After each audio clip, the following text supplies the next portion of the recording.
are a wonderful alternative bread recipe. This recipe makes 4 7-inch calzones.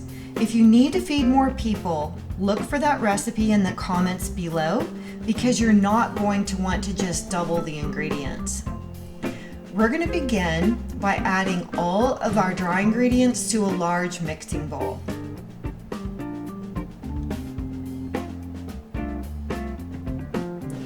Whisk your dry ingredients and then add your wet ingredients, your warm water, your honey, and your eggs.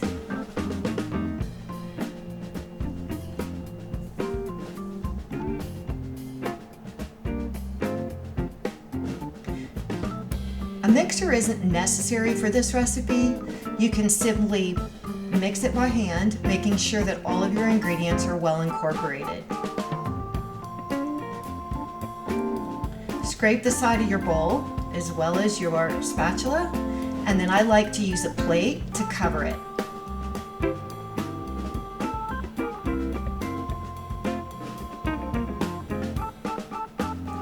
This batter has been sitting about 3 hours, and you might be able to see that it's risen, forming a mound, and it's also full of air bubbles. You'll want to preheat a skillet to medium-high heat. And then I'm using avocado oil to coat my pan. Then spread about a cup full of batter on the bottom of your pan. The size really depends on preference. If you find that a large calzone is too difficult for you to handle and too difficult to turn, then just make your calzones smaller. You're going to want to allow this to cook about a minute. You'll see that the top of the batter will begin to look dry, and you can take a spatula and check and make sure it's browning nicely on the bottom. Once you flip it, add your ingredients.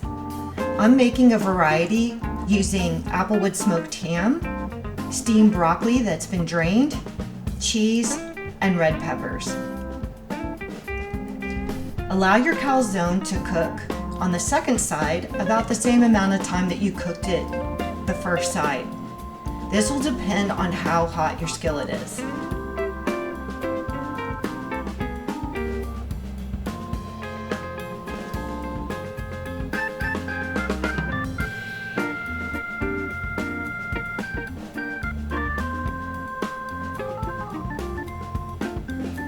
Another great variety that our family loves is a pizza variety.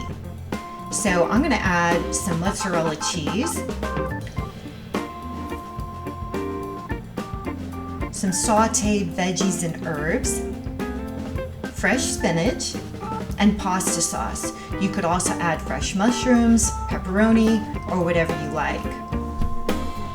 There are a lot of great varieties. This is a great way to use leftover chicken, leftover steak.